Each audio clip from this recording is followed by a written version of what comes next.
말씀의 제목이 복음의 내면화를 이루자라는 제목인데, 그 제목이 잘 이해가 되시는가 모르겠네요. 아마 복음의 내면화, 제가 가로 열고 복음의 저항력이라는데 한번 따라서 해보겠습니다. 복음의 저항력을 만들자. 우리가 예수님이 오셔서 죄와 저주를 해결하신 것들을 다 이렇게 알고 계시죠, 그렇죠? 그래서 우리가 하나님과 우리 사이에 그 막힌 담을 허셔가지고 누구든지 예수 그리스도를 주라 믿고 영접하면은 하나님의 자녀가 됩니다. 구원받았죠. 그리고 천국 갈 수 있죠. 그런데 이제 천국 갈 때까지 이 땅에는 살아 있습니다, 우리가. 이 땅에는 아직도 굉장히 많은 도전의 세력이 있어요.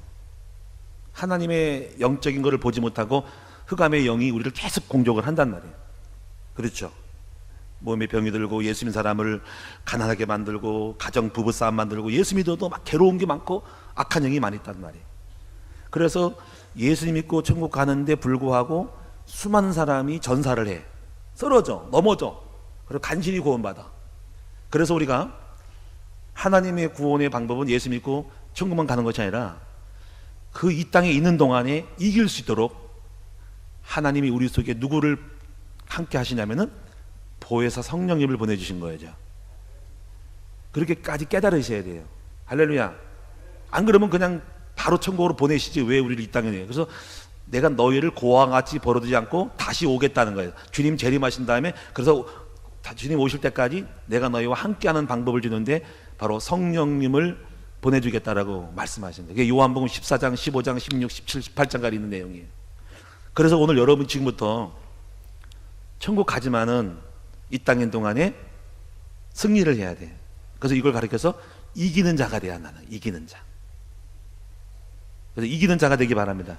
그래서 세상을 이기면 이것이 너의 믿음이라 그랬다. 그래서 이 믿음을 가져서 몇 가지 적을 이겨야 돼. 첫째는 나를 이겨야 된다. 내가 구원받았어도 여러분이 미완성이잖아. 내가 이제 상처도 많잖아요. 그렇죠? 자신 속에 있는 내적 상처, 과거의 쓴뿌리, 못된 거, 혈기, 율법, 불신앙. 구원은 받았지만 구원받은 사람은 생명이 내야 하는데 나머지 영역에 생명이 있으면 나머지 영역은 아직도 못된 게 많다니까요. 그렇죠? 그리고 또 우리가 원치 않았던 막 공격이 오잖아. 막 아니면 IMF 오고 막 공격이 오고 핍박이 오고 뭔가 우리를 바이러스가 오고 막 오는 게 오잖아요. 그 세상을 또 이겨야 되거든요. 그래서 우리가 자신을 이기고 세상을 이기고 그리고 보이지 않는 그 모든 흑암 문화, 정치, 이게 많이 온단 말이에요. 그래서 자신과 세상과 마귀를, 흑암을 이길 수 있는 그러한 사람이 돼야 돼. 그러려면 뭐가 되냐면 예수 믿고 구원만 받는 것이 아니라 그 복음이 내 안에 강한 저항력으로, 항체로 예수께 남아야 돼. 그래서 이것을 성경은 말하기를 너희가 그리스도의 속사람으로 강건해야 한다는 거예요. 저는 오늘 이 시간에 그 얘기를 하려는 거예요. 이제 구원받고 할렐루야 찬양만 한 것이 아니라 찬양하고 좋고 감사하고 기쁜데 성탄 구주 오셨는데 중요한 거는 삶이거든. 제가 이제 이 본질적인 삶을 이기는 법들을 이제 배우셔야 한다는 거예요.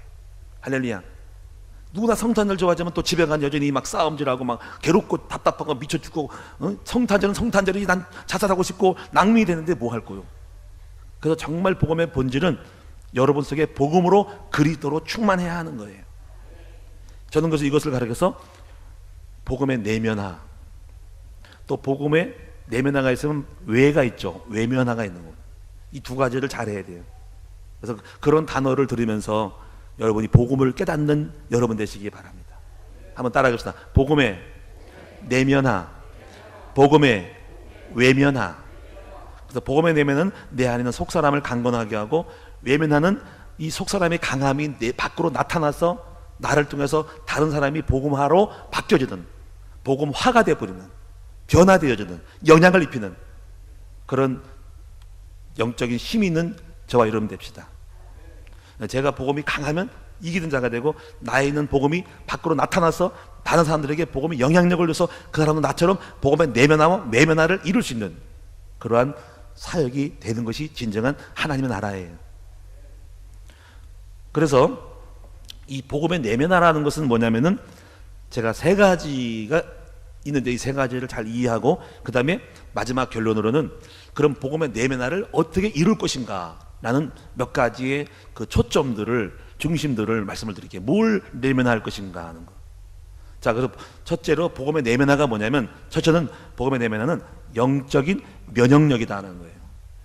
한번 따라합니다. 영적인 면역력.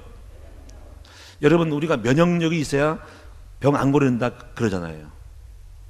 저도 우리 집사님 한 분이 겨울 들어서기 전에 우리 간호사로 지금 계신 분이 그 독감 예방 주사를 저한테 쫙 놔줬어요.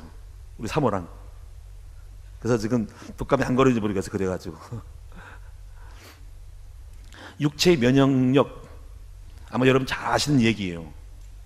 항체, 바이러스, 면역력, 독감 예방 주사, 폐렴 예방 주사, 뭐 이런 그런. 요즘 또 제가 지금 요즘 좋아하는 게 뭐냐면은 항산화 제품을 좀 먹고 있어요. 왜냐면 우리 몸에 연구를 해보니까 산화되는 것들이 우리 몸의 세포를 파괴해서 암이 된다고 하니까, 그래서 그 산화되어지는 산소가 너무 이렇게 변형돼 가지고 오는, 그래서 몸에 병이 오니까 항산화 제품을 먹고 있는데 몇 가지가 있어요.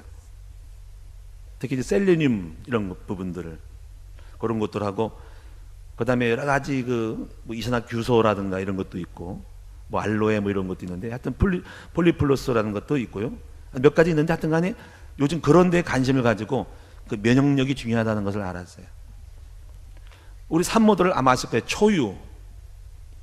초유는 엄마가 아기를 낳은 다음에 일주일 안에 만들어지는 젖을 말하죠.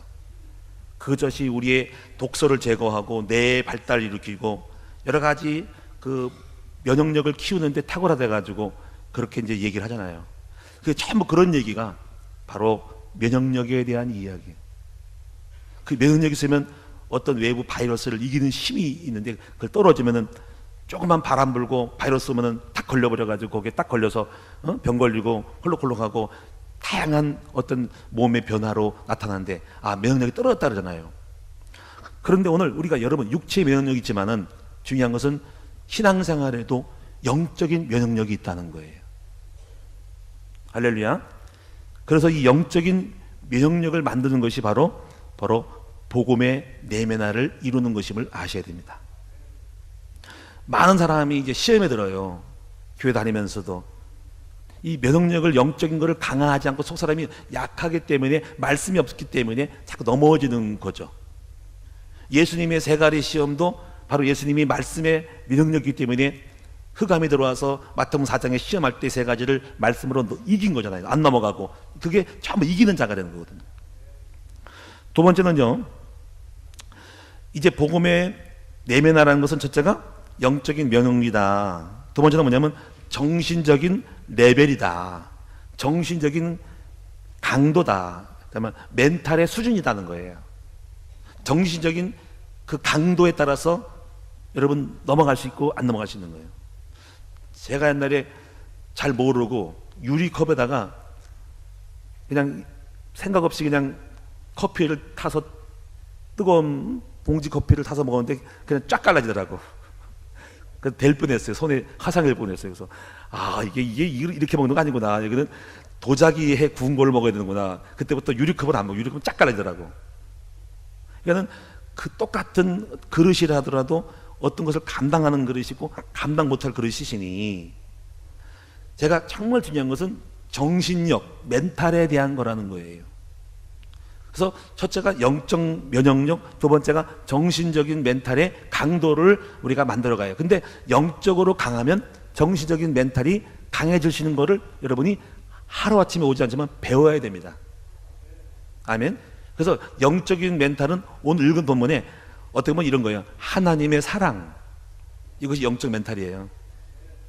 아마 여러분들 예수 믿는 순간에 이미 하나님의 사랑이 있어서 그 사랑 안에서 여러분들은 모든 걸 이길 수 있는 거예요. 하나님이 우리를 이해하시면 누가 우리를 대적하려라는 거거든요. 자기 아들을 십자가에 못 박아 죽기까지 들이신 주님이 우리를 내버려 두겠냐는 거예요. 그래서 우리가 여러분 하나님의 사랑을 인정할 때 그 사랑이 있을 때 어떤 것도 이기는 힘이 생겨요. 왜냐하면 세상은 나를 버리고 힘들고 어려워도 우리 아버지가 나를 사랑하지, 나를 지켜줄 거고 보호하고 복주고 반 책임져 줄 거라고 하는 그런 영적인 그 말씀이, 깨달음이 내 안에 영으로 왔을 때 현실을 이길 수 있는 힘이 되는 거니까요. 이거는 많은 지식이 필요하지 않아요. 이거는 성경 말씀 막 읽지 않아도 누구나 주시는 첫 번째 영적인 하나님의 면역력인 거예요. 제가 예수를 처음 믿었을 때 이거 하나, 하나님의 아버지의 사랑 하나 붙들고 그 험악한 세상을 이겨나갔어. 험악한 세상을. 험악하다니까 저 사장을 모르죠. 너무나 아무것도 고아처럼 자랐거든 제가. 근데 예수 믿는 순간에 환경, 가난, 부모님 안 계심, 이 고아 같은 삶 속에서 예수를 믿는데 너무 힘든 거예요. 근데 딱 기도를 들어가서 우리 하나님 아버지 나를 사랑하시죠? 그 아버지 나를 사랑하니까 나를 책임져 줄 거죠? 그 사랑이 나와 함께 하시죠? 난 연약하고 부족합니다. 아버지 사랑은 나를 완전하지 않기 때문에 못나고 부족해도 사랑하니까 나를 지켜줄게요. 그 사랑 하나로 주님과의 교통하면서 이겨나갔어요. 그때 신앙생활 오래 한 것도 아니고 성경 잘 몰랐고 단 하나님의 사랑, 내가 예수 믿으니까 자녀 됐으니까 그 사랑이 나를 지켜줄 거야. 그것이 나의 영적인 면역력이었죠. 그 면역력 가지고 현실을 보면 모든 걸 대부분 응답받은 건 아니에요. 근데 그걸 가지고 그 어떤 것도 이기는 힘이 내 안에 생겼어.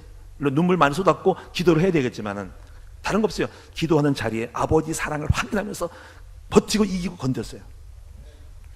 가만히 보니까 두 번째요. 그 영적인 것이 들어오면 두 번째 정신까지 강해지더라고. 옛날에 여러분 저는 성령의 열매 9가지를 생각했는데 그래서 뭐 너무나 많은 거를 얘기하니까 그런 얘기하니까 뭐 흔하게 생각하는 건데 가만히 생각하니까 여러분 성령의 열매 9가지가 바로 정신적인 멘탈의 내용인 거예요. 어떻게 보면 신앙생활 그걸 배우고 있는 거래요. 성령의 열매는 뭐라 그러세요? 뭐라 그러세요? 사랑과 희락과 화평과 오래 참음과 자비와 양성과 충성과 온유와 절제니 이와 같은 것들을 금지할 법이 없느니라. 다 외우시죠? 방언만 할 줄 알지 사랑의 열매 못 외우시는가 보다. 성령 열매. 방언은 잘 하시죠? 제가 이 중 7 깨달아요. 1만 마디 방언을 해도 사랑이 없으면 소용이 없다는. 제가 교회를 다니면서 정말 여러분 방언을 많이 하는데 방언 나쁜 게 아니에요. 정말 하셔야 됩니다. 근데 정말 슬픈 건 뭐냐면 그리스도가 없어서 맨날 부부싸움이에요. 사랑이 있는 것이 훨씬 낫습니다. 제가 요즘 배운 것은 너무 그리스도인들이 약하다. 그리스도가 없다. 한번 더 합니다. 성령의 열매는 사랑과 희락과 화평과 자비와 양성과 충성과 온유와 절제니. 우리 여기 하얀 옷을 입으신 거룩하신 분들께서 시작해 볼까요? 자, 시작. 주여. 우리 전도사님들 계시죠? 빨간 옷 입으신 분들 못되게 봐라. 이 전도사 잘라버릴까요? 다 같이 시작.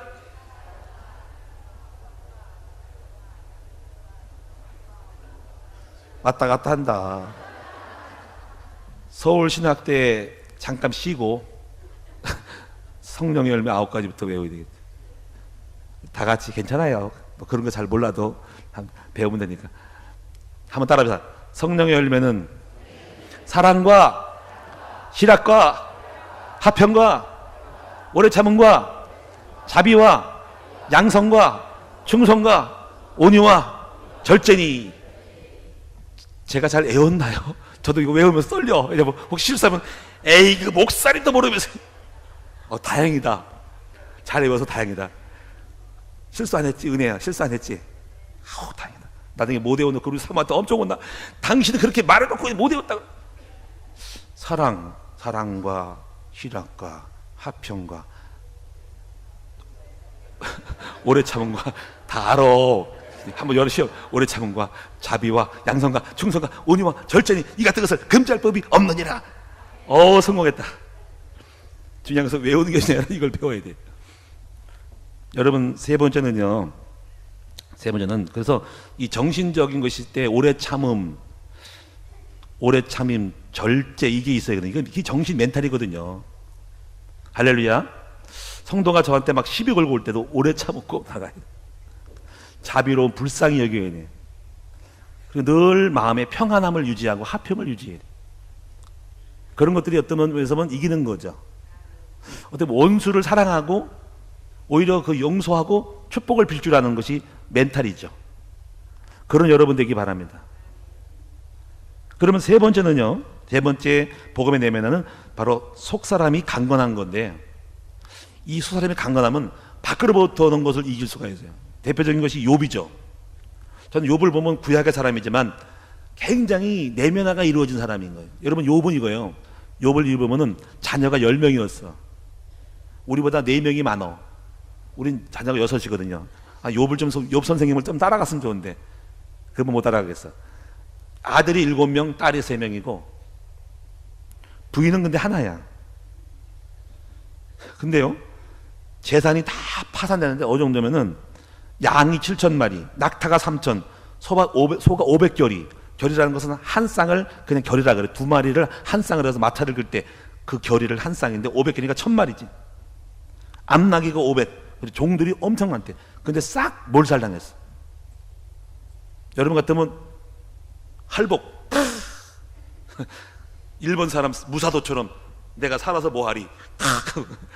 자살, 파산 신청, 끝장이다. 근데 욥은 안 죽었어. 이게 멘탈이 강한 거야. 근데 자기 몸이 병이 있었고 부인도 당신 하나님을 원망하고 뒤져라 그랬어. 죄송합니다, 표현이 이상해. 근데 그래도 안 죽었어. 제가 볼 때 욥은 굉장히 영적인 멘탈 내면화가 강한 사람인 것을 알려주고 싶은 거예요. 왜냐면 현생은 조금만 내가 뭐 구멍가게나 망해도 조금만 병이 들어도 그냥 우울증 걸리고 자살하니까 대단한 거죠. 이게 바로 복음의 내면화라는 거예요. 다윗은 또 얼마나 강한지 자신을 죽이려고 하는 사울왕을 맞짱 뜨고 왕이면 다 하고 같이 죽였으면 좋은데 끝까지 참고 견뎠어요. 이게 복음의 내면화예요. 원수를 사랑하고 원수에 해하지 않고 피해 다니면서 했던 이 다윗의 속사람이 어디서 나오냐는 거죠. 하나님에 대한 인지, 여호와를 경외함에 대한 인지거든요. 여러분, 이 정도가 아니라 여호수아는 강한 사람이 정복자예요. 여러분, 가나안 정복할 때 7족속 31명하고 싸워가지고 정복한 사람이에요. 제가 목회해보니까 멘탈이 강고 정신력이 내면화가 돼야 이 교회도 질 수가 있는 거예요. 빚도 많이 지는 거예요. 그래서 약하면 아무것도 못해. 겁나가지고. 여러분, 강한 사람이 돼야 돼. 큰일 하는 거예요. 앞으로 교회를 1000개를 세운다니까 목사님이 겁도 없으시지. 그렇게 할 거라니까요. 학교 세울 거라니까요. 그러면 제가 생각해도 약간 이상한 것 같아. 제정신이 아닌 것 같아. 근데 나는 제정신이 아닌데 내 안에 계신 주님은 온전하신 분이에요. 그분이 하시니까 하는 거예요. 그래서 바울이 말하는 거예요. 내게 능력 주시는 자 안에서 내가 뭐든 할 수 있다. 나는 못하지만 주님이 강하고 주님이 함께하면 할 수 있다는 거예요. 난 그 백 믿고 하는 거예요. 자, 결론적으로 말씀드릴게요. 속사람이 강건해지려면 어떻게 하냐면 앞으로 여러분 3가지를 배우셔. 첫째 뭐냐면요, 그리스도의 영성을 배우셔야 됩니다. 결론부터 말씀드릴게요. 따라합니다. 그리스도의 영성을 배워야 한다. 두 번째, 따라합시다. 그리스도의 마음을 배워야 된다. 세 번째, 그리스도의 사랑으로 충만함을 배워야 된다. 첫째가 그리스도의 영성, 두 번째 그리스도의 마음, 그리스도의 사랑. 여러분, 이 3가지를 이제 배운다는 거니까 처음에 안 되니까 계획적으로 우리가 여기에 초점 맞추고 배워나갑시다. 그럼 그리스도의 영성이 뭘까요? 여러분, 그리스도를 영성은 바로 십자가를 지는 영성이에요. 십자가를 제가 목회해 보니까는 옛날에 저도 이제 방언도 하고 뭐 은사도 하고 그런데 가만히 보니까는 예수 닮는 것이 최고더라고. 내가 아무리 천사의 말을 하고 설교를 뭐 한다 그러고 뭐 방언을 해도 집에 가서 맨날 싸우는 걸. 여러분이 아무리 능사와 능력이 있고 돈을 많이 벌어도 맨날 교인끼리 서로 시비하고 싸우는 걸. 그걸 깨달았어. 복음이 없는 가정, 복음이 없는 교회는 어느 날 무너지는 걸 알았어. 그래서 지금 근데 우리 성도들이 너무 내면이 약한 거예요. 웬만하면 시험 들고 조그만 시험 들고 어떤 시험 들고 왜 이렇게 정신력이 약할까? 복음은 강한 건데 끄떡없는 건데. 그래서 마음 초점을 이제는 완전히 복음의 사람이 돼야 되겠구나. 할렐루야. 이걸 강조해야 되겠구나를 알았어. 예수를 닮게 해야 되겠구나 알았어. 천사의 말 할지라도 사랑이 없으면 말짱 헛것임을 알았어.